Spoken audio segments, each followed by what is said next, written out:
वहाँ खतरे में तो हैं योगी जी। जो ब्राह्मण वोट है और जो यादव वोट है वो मिलाकर 1,05,000 के करीब। तो अगर सुभावती शुक्ला जो उपेंद्र जी की पत्नी है, अगर 1,05,000 से शुरुआत करती हैं वोट की, हालांकि योगी का भी अपना वोट है। आमतौर पर ये माना नहीं जा रहा है। त्रिभुवन नारायण सिंह जब लड़े थे रामकृष्ण द्विवेदी के खिलाफ, उत्तर प्रदेश का एक बहुचर्चित चुनाव है, टीएन सिंह मुख्यमंत्री थे और रामकृष्ण द्विवेदी एक कार्यकर्ता थे, और जब वो लड़े थे तो टीएन सिंह को, त्रिभुवन नारायण सिंह को हरा दिया गया था। हम लोग बड़े छोटे हुआ करते थे और उस चुनाव और उसकी काउंटिंग रेडियो वगैरह में सुना करते थे। तो कई बार कई मुख्यमंत्री रघुवर दास रहे हैं और कितने लोग चुनाव में हारे हैं। तो ऐसा भी नहीं है कि योगी इतने आदर्श हैं राजनीति में कि वो चुनाव नहीं हार सकते। और जो इस समय जातीय समीकरण है, जो जिसको हटा के उन्होंने टिकट लिया, देखिए ये एक राजनीतिक क्रूरता होती है जिसको कोई क्षमा नहीं कर पाता है, क्योंकि सब ह्यूमन बींग है। इन्होंने राधा मोहन अग्रवाल को, डॉक्टर साहब को, उनका टिकट हटा काट के खुद उस जगह लड़ने गए हैं। उनको अगल बगल से कहीं लड़ने को भी नहीं दिया गया। और राजनीति में इतना तो हम लोग भी समझते हैं कि जिसका टिकट काटा जाता है या टिकट नहीं मिलता है उसको बस ये समझा दिया जाता है कि हम तुम्हें विधान परिषद में एडजस्ट कर लेंगे। तो राधा मोहन अग्रवाल भी 5-4 बार के विधायक हैं 20 साल से, उनको भी पता है, उन्हें भी पता है अगर ये सीट एक बार योगी जी के पास चली गई तो फिर मेरे लिए राजनीति में भूमि पर कोई जगह नहीं है और विधान परिषद का क्या होगा। तो सीट तो मेरे हिसाब से वो खतरे में है ही। दूसरा जो मैं एक बात और आपको बोलना चाहता हूँ कि आपने बयानों की बात की, बड़े क्रूर बयान। शिवराज चौहान ने बोला कि वो जो अपने बाप का नहीं हुआ अखिलेश के लिए, वो आपका क्या होगा। उन्होंने बोला कि औरंगजेब बन गए हैं। अरे भाई, नरेंद्र मोदी से बड़ा औरंगजेब कौन है, जो मंदिर तुड़वा देता है बनारस में, और उसी बनारस में ये आने वाले हैं। तो ये जो इन ये अच्छा, ये बताएं कि ये जो आप देखिएगा विनीता जी कि ये क्यों बयानों के पीछे छुपना चाहते हैं मोदी जी। इसके पीछे आप अगले 2 दिन, परसों चुनाव है और उसके बाद 7 तारीख को चुनाव है, तब तक यूक्रेन से बड़ी बुरी खबरें आने वाली हैं जो इनके दोनों फेस ले जाएंगे। ये बात समझने के लिए बड़ा मुश्किल पड़ रहा है, क्योंकि आज ही नवीन शेखरप्पा नाम का एक हिंदू लड़का जी। मारा गया है वहां पर गोलियों से। और वो कहाँ खड़ा था, खाने की लाइन पर खड़ा था, 2 घंटे से खड़ा था और उसको गोली लगी और वो मर गया। अब उसको बचाने की जिम्मेदारी अखिलेश यादव की है कि राहुल गांधी की, प्रियंका गांधी की। अगर देश या विदेश में जो भी बाहर कोई है तो उन्हें पता है कि अब हमारा विपक्ष उत्तर प्रदेश का, उसका मीडिया सेल कितना स्ट्रांग है। जरा उनको इस बात को देखना चाहिए। जिस ढंग के बच्चियां रो रो के बोल रही हैं, हमारे पास खाने को नहीं है, हमारे पास पानी पीने को नहीं है, हम यहाँ पर, एक एक ने तो सीधा बोला, लड़की ने, हमारे साथ की 3 लड़कियां हैं, वो 3 दिन पहले गायब हो गई, पता नहीं कहाँ है। तो अब इस न्यूज में, इन खबरों के पीछे आप यूट्यूब चैनल जो हैं उनको जाना चाहिए रोज। क्योंकि 7 तारीख, ऐसा नहीं कि 7 तारीख तक ही ये बात खत्म है। 20,000 लोग हैं वहां पर, सड़कों पर लड़ाई आ गई है, कोई बॉर्डर में नहीं है। अब वहां की लड़ाई घरों पे पहुंच रही है। ऐसे में हमारे जो वहाँ के छात्र हैं, जो छात्राएं हैं, उनके साथ जो हो रहा है उसकी जिम्मेदारी हिंदुस्तान के औरंगजेब नरेंद्र मोदी की ही है। शिवराज चौहान अपने औरंगजेब बता रहे हैं, तो इनके भी औरंगजेब हैं, उनकी भी तो सुनिए कि गोधरा में कौन औरंगजेब था। तो ये बहुत सारी चीजें, इसलिए मैं एक चीज और बता दूं, ये जो वहां रुकने की बात है ना, पिछले साल मैं बनारस में था 3 दिन, जब मोदी जी वहां रुके थे। अभी एक सूचना मैं आपको और दे दूं कि ये है, एक मंदिर है वहां पर, संकट मोचन मंदिर। संकट मोचन मंदिर के महंत हैं वहां पर, उनका नाम है पंडित दिसंबर नाथ मिश्रा।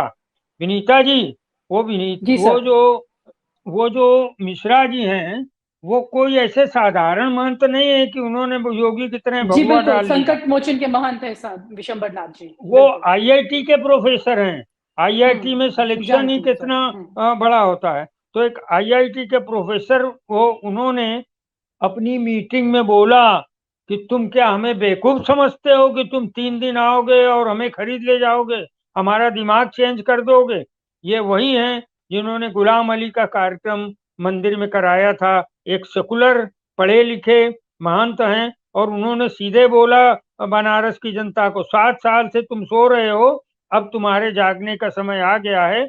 और सुंदरीकरण के नाम पर ठेठ बनारसीपन को जिस ढंग से काशी कॉरिडोर के नाम पर फेंका गया, खत्म किया गया, वो उसका परिणाम जो है अब भुगतेगा ये उत्तर प्रदेश और भारतीय जनता पार्टी की सरकार। अभी योगी साहब गए कहाँ? योगी साहब को जाना ही था। अरविंद शर्मा के साथ में जो केंद्र से इनका झगड़ा शुरू हुआ, उसमें अमित शाह को मोदी जी ने लगाया, भाई अमित शाह योगी जी को देखो। तो उन्होंने पहला काम क्या किया कि उनको राधा मोहन अग्रवाल की सीट पर अयोध्या से निकाल के वहां भेजा। अयोध्या से निकाल कर मोदी योगी को भेजना, वहीं से यहाँ के राजनीतिक पंडित सब समझ गए थे कि आपके साथ क्या होने वाला है। और बंसल जी के साथ मिलकर, आरएसएस के बंसल जी अरुण कुमार के साथ मिलके, और इन्होंने अमित शाह ने इनको एकदम किनारे कर दिया। और टिकट वितरण में देखिए क्या हो। देखिए ये देखना बहुत जरूरी है कि योगी गए कहाँ। आपका प्रश्न तो यही है ना कि योगी गए कहाँ। योगी अपर्णा यादव को लेकर आए। अपर्णा यादव को आप टिकट नहीं दिला पाए, क्यों भैया? आप तो मुख्यमंत्री हैं, आप तो प्रधानमंत्री के अरविंद शर्मा को किनारे करने का दम भरते थे। क्या हुआ उसका? आप तो मोदी जी के सामने ताल ठोक कर खड़े थे, तो अपर्णा यादव को टिकट नहीं दिला पाए। अपनी मंत्री रही स्वाति सिंह का टिकट कटवा दिया। ईडी के डायरेक्टर को टिकट मिला, ज्वाइंट डायरेक्टर को, क्योंकि वो केंद्र से जुड़ा है। मोदी जी ईडी को अपने मोर्चे की तरह इस्तेमाल करते हैं, तो उनका टिकट काट के उनको मिला। गोरखपुर जैसी जगह पर अब की बार योगी सरकार इसका पोस्टर फाड़ के, अब की बार भाजपा सरकार, ये सब आए। कानपुर की मीटिंग में योगी जी को लड़ते हम लोगों ने देखा। वहां से मेरे फोन आते हैं कि ये चिल्ला रहे थे कि तुम लोग आदमी लेके नहीं आ सकते, ये और वो। तो मो, मोदी जी को 24 बचाना है। मोदी जी को 24 बचाना है। और एक एक जो सामने आपने अभी प्रश्न किया था कि मतलब अखिलेश के सामने मोदी कैसे। तो क्या है ना, जो मुद्दे हैं ना, वो जब राष्ट्रीय बन जाएं, तो फिर आपका जवाब देने के लिए राष्ट्रीय व्यक्तित्व की ही जरूरत है, राष्ट्रीय राजनीतिक की ही जरूरत है। अब बेरोजगारी मुद्दा बन गया, अब महंगाई मुद्दा बन गई, किसान आंदोलन मुद्दा बन गया, कोरोना महामारी मुद्दा बन गई। ये सब जो है बनते चले गए। देखिए, जानबूझ के मोदी नहीं आए हैं। मोदी जो है परिस्थितियों वश प्रकट होना पड़ा उनको कि अखिलेश यादव आक्रामक रूप से, वो फंस नहीं रहे ना। अभी बुलबुल इनके जाल में फंस नहीं रही है। वो चाहते हैं कि अखिलेश के मुंह से कोई ऐसा वैसा सेंटेंस निकल जाए, हिंदुत्व का मुद्दा बन जाए। तो हिंदुत्व का मुद्दा बनाने में तो मोदी जी माहिर हैं। तो उनकी ये कोशिश जो है इस बार रह गई कि हिंदुत्व का मुद्दा, अब हालांकि दो फेस हैं, दो फेस में दो चीजें हैं। एक तो हिंदुत्व का मुद्दा बनाने की कोशिश रहेगी, दो फेज में भी 100 से ज्यादा सीटें हैं, और 100 से ज्यादा सीटें 403 में बहुत महत्व रखती हैं। तो एक बात मैं फिर बोल रहा हूँ, आप देखिएगा 7 तारीख तक। और जो अखिलेश यादव या कांग्रेस के जो आईटी सेल हैं, उनकी तैयारियां जो हैं कि ये जो आक्रामक, देखिए वो जो आपका मोदी मीडिया है, वो तो दिखाने वाला नहीं है। वो दिखा रहा है बड़ा छुपा छुपा कर यूक्रेन में हमारे हिंदू छात्रों, मैं तो हिंदू छात्र बोल रहा हूँ, वहाँ हिंदू छात्र ही ज्यादा हैं, मुस्लिम भाई भी हैं, लेकिन हिंदू छात्र ज्यादा हैं। तो वहां पर वो लोग खाने के लिए तरस रहे हैं, वो लोग पानी के लिए तरस रहे हैं। उनको वहां पर एक एक राहुल है नाम का लड़का, उसका वीडियो आया, वो बोला मुझे यूक्रेन की मेरी लड़की दोस्त ने मुझे शरण दी है, उसका पिता मुझे लेके आया। मैं उसको सलूट करता हूँ यहाँ हिंदुस्तान से कि तुमने एक भारतीय बच्चे को रखा। कितनी लड़कियां वो बोल रही कि हम आएंगे, रो रो के बोल रही हम लौटेंगे कि नहीं, अपने मम्मी पापा को देख पाएंगे कि नहीं। सड़क पर चलो तो वहां पर गोलियां, जो सोवियत रूस की सेनाएं हैं वो सड़कों पर आ गई हैं। जब वो सड़कों पर आ गई हैं तो फिर सड़क पर निकल नहीं सकते। इन्होंने तो एडवाइजरी मोदी जी ने जारी कर दी कि भाई तुम बाहर निकल के आओ और बॉर्डर पे आओ, यानी यूक्रेन के बॉर्डर में पहुंचो। अरे भाई आप कितने आईएएस आईएफएस बना के रखे हो, उनको इतनी अकल नहीं है कि आप जहां पर सड़कों पर गोली चल रही है वहां आप बच्चों लड़के लड़कियों से बोल रहे हैं कि आप निकल के बॉर्डर, और बॉर्डर 1500 किलोमीटर दूर है, वो कैसे आएंगे? ना उनके पास बस है। और देखिए ट्रेन में भी यूक्रेनियन को बैठाला गया, केवल उसमें ढूंढा गया कि जो भारतीय हैं उनको निकाल के बाहर करो। तो इतना अत्याचार हो रहा है, इसका इसका जवाब हम क्या अखिलेश यादव से मांगेंगे कि राहुल गांधी से मांगेंगे? इसका जवाब भी आप ही को देना पड़ेगा, क्योंकि जब आपने प्रधानमंत्री पद की शपथ ली थी तब आप उसमें ये नोट नहीं था कहीं लिखा था कि अगर भारतीय छात्र वहां पर फंसेंगे कहीं विदेश में तो उस समय मैं प्रधानमंत्री नहीं होऊंगा, या दो देशों के युद्ध में अगर हमारे भारतीय छात्रों को कुछ खतरा होगा तो उस समय भी आप प्रधानमंत्री हो और इस समय भी आपकी जिम्मेदारी एडवाइजरी।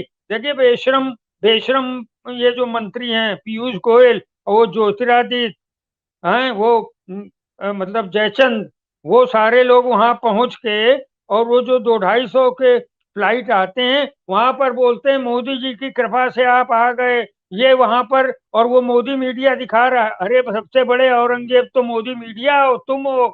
तुम लोग शिवराज चौहान को बोलना चाहिए कि सबसे बड़े औरंगजेब ये हैं जो देश में हिंसा फैला रहे हैं, देश में सही सूचना नहीं दे रहे हैं। इनका 2024 के बाद क्या होगा पता नहीं। इनको आप वो मंत्री कि मोदी जी की दया से आ गए, अरे मोदी जी तो यूपी का चुनाव लड़ रहे हैं, एक शर्म की बात है। आप 2014 में चुनाव जीते थे तो 2018 तक आप पूरी दुनिया में दौरा करते रहे। आपने संयुक्त राष्ट्र संघ में अपने क्या संबंध बनाए, दूसरे देशों में आप हमें तो समझाते रहे भाई हम वहां से फंड लाएंगे, विदेशी निवेश लाएंगे, हम विदेशों से संपर्क स्थापित कर रहे हैं, विदेशों में देश का मान घोष, यही हो रहा है। विदेशों से आपका यही संबंध है। न सोवियत रूस आपकी सुन रहा है, न यूक्रेन आपकी सुन रहा है। विदेशी मसलों में हम नरेंद्र मोदी जी आपके साथ हैं।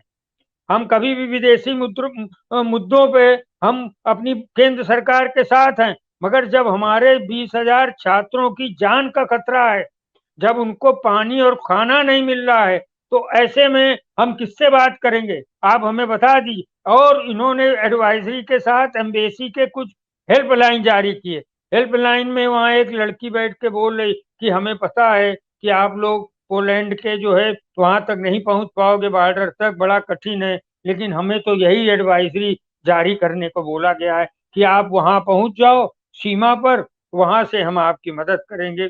तो ये जो 2-3 दिन में जो मुद्दा बनने वाला है, यूक्रेन में एक की मौत हुई है, भगवान ना करे किसी और बच्चे की मौत हो हमारे, तो ये मुद्दा आप देखिएगा परसों और 7 तारीख तक ये बनने वाला है। और मुझे इस बात का बड़ा दुख है कि ये लोगों ने कोई भी चिंता नहीं की वहां से बाहर निकालने के, यूक्रेन की गवर्नमेंट से वहां पर ट्रेनों से ढूंढ ढूंढ के भारतीय बाहर निकाले जा रहे हैं। तो इसका क्या है मोदी जी बताइए। मोदी जी आप तो अंतरराष्ट्रीय छवि बनाने गए थे। हाय हाय हंसी आती है। आप तो बनारस के बूथ पोलिंग बूथ के सदस्यों के साथ उनके साथ बैठ के मीटिंग कर रहे हो। आपको इसीलिए देश ने दोबारा प्रधानमंत्री बनाया है कि आप बूथ एजेंटों के साथ मीटिंग कर। अरे आप जाइए, आप वहां जाके अपने हमारे 20,000 बच्चों को छुड़वाइए, जो जो आज अपने खाली बच्चे ही नहीं, 20,000 उनके परिवार हैं, उनके रिश्ते नाते हैं, दोस्त हैं, लाखों भारतवासी। हमारे तो कोई भी नहीं है वहां पर यूक्रेन में, लेकिन हमारे जैसे लोगों को दर्द होता है। हमारे पड़ोस में लोग बार बार वीडियो ढूंढते हैं, अब बच्चे कैसे आएंगे, क्या आएंगे, और आप वहां पर पोलिंग बूथ एजेंटों के साथ मीटिंग कर रहे हो। आप वहां पर जो है शिवराज चौहान से बोल रहे हो कि अखिलेश औरंगजेब है, जो अपने बाप को नहीं हुआ वो आपका क्या होगा? अरे आप रोकिए, शिवराज चौहान को बोली, अरे मैं भी तो केशु भाई को धोखा देके मुख्यमंत्री बना था, मैं भी तो अडवाणी को और औरंगजेब बन के मुख्यमंत्री प्रधानमंत्री बना हूँ। उन्होंने क्या बहुत नरेंद्र मोदी धोखे के पर्यायवाची हैं। उन्होंने अपने पहले के तमाम लोगों को, तो इसलिए तो देश की हालत है, क्योंकि इंटेलेक्चुअल्स को ये अपने साथ रखना पसंद नहीं करते हैं। आज जरूरत थी, आईएफएस थे यशवंत सिन्हा या दूसरे तमाम लोग, लेकिन आपका कोई सलाहकार है, वो पता नहीं क्या कर रहे हैं। आप उत्तर प्रदेश के चुनाव में लड़ रहे हैं, ये बहुत दुखपूर्ण ये भी है। और योगी को तो किनारे, भारतीय जनता पार्टी, मोदी क्यों आ रहे हैं यहाँ पर यूपी के चुनाव में? क्यों? क्योंकि आप बताएंगे हम यूपी चुनाव में विजयी हैं, और मीडिया जी आपके पास चेक पहुंच जाएगा, विज्ञापन पहुंच जाएंगे, और रजत शर्मा और अंजना ओम कश्यप और सुधीर तिवारी, आप सब लोगों के यहाँ विज्ञापन पहुंच रहे हैं यूपी के। चिंता मत करो। आप जरा यूक्रेन की खबर 7 तारीख तक रुकवाओ, 7 तारीख तक रुकी रहेंगी। द्रवित होने की खबरें अभी यूट्यूब में तो थोड़ी बहुत आती हैं, लेकिन वो विपक्ष के पास कोई ऐसा प्रचार तंत्र हो जो इन बातों को आगे बढ़ाए। हालांकि यूं भी ये एक तरीके से चुनाव भारतीय जनता पार्टी हार चुकी है।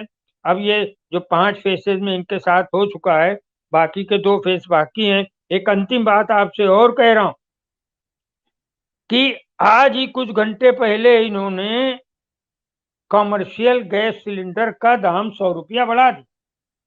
अब अगर कोई भी वित्त मंत्री का बड़ा समझदार व्यक्ति होता, निर्मला सीतारमण का, तो बोलता अरे यार 5-6 दिन तो रुक जाओ, कम से कम 7 मार्च के बाद बढ़ा देना। मगर उन्होंने अभी बढ़ा दिया। कोई भी सरकार कभी भी इस ढंग के निर्णय नहीं लेती है जो जनता पे आर्थिक दबाव डालने वाले हों। मगर भैया मोदी जी ने निर्णय ले लिया, क्योंकि उन्हें पता है कि हम तो वापस आएंगे नहीं। अब उत्तर देखिए, मैं आपको बार बार आपके चैनल में बोलता हूँ, 99 के नीचे भारतीय जनता पार्टी जा रही है। अगर अभी भी नहीं लग रहा है, कुछ लोगों को उन्हें लग रहा है कि योगी ने बड़ा कारसाजी की, अरे क्यों नहीं, योगी को हटना क्यों जरूरी है? मोदी भी ये प्रश्न करेंगे, स्वामी प्रसाद मौर्य और दारा सिंह चौहान और धर्म सिंह सैनी को तुम रोक क्यों नहीं पाए? तुम तो खक्काशाही दिखाते रहे। तुमने 14 विधायकों को जाने दिया। तुम खक्काशाही दिखाते रहे, अपने आप को बुलडोजर चलाते रहे। आपने क्यों नहीं रोका? आपके विधानसभा के सामने 200 विधायक भाजपा के बैठे आपके खिलाफ, तब आप उनको क्यों नहीं रोक पाए? तब कुछ नहीं, तब उनका छत्रीपन, ठाकुर हूं मैं, तुमको रहना हो तो रहो हमारे साथ, वरना तो ये बहुत सारी चीजें हैं जो इन्होंने गड़बड़ियां की हैं। और इनको अब इनका हाल ये हो चुका है कि शायद ही इनको कुछ जगह योगी जी, इसलिए योगी जी पार्श्व में चले गए और मोदी जी मुंह छुपाने आ रहे हैं। देखिए ये दोनों बातें हैं। मोदी जी इसलिए नहीं, तो अखिलेश का व्यक्तित्व, भाई जब आदमी बड़ा होता है व्यक्तित्व से, जब उसके मुद्दे बड़े होते हैं, तो टकराने उत्तर देने वाला भी तो इंटेलेक्चुअल होना चाहिए ना। और आप हमसे जुड़े रहने के लिए सब्सक्राइब करें YouTube पर, फॉलो करें Twitter पर और लाइक करें Facebook पर। और ज्यादा जानकारी के लिए आपको टाइप करना होगा सिर्फ न्यूज़ नशा।